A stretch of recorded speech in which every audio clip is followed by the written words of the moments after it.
Number 3, Jack said that if you take a number and multiply it by a fraction, the product will always be smaller than what you started with.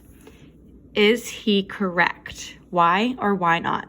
Explain your answer and give at least 2 examples to support your thinking. So Jack is saying if we take a number, so say we take the number 2, and we multiply it by a fraction, it will always be smaller.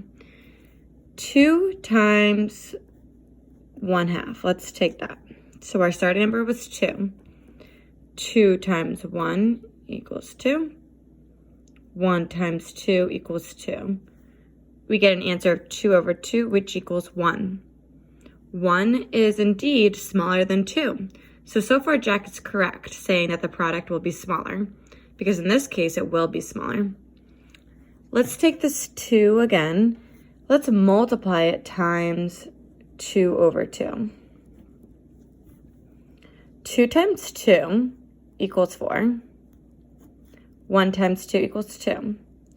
We have 4/2 of 4 divided by 2, which equals 2.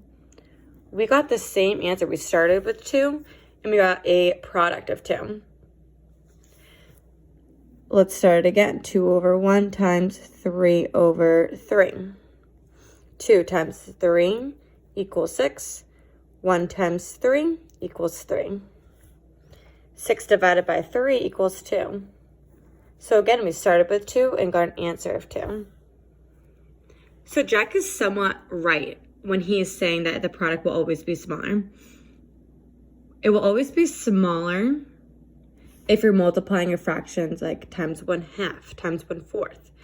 But if you're multiplying by a fraction that equals 1, 2/2 equals 1, and 3/3 equals 1, you're going to get the same answer. It's never going to be larger.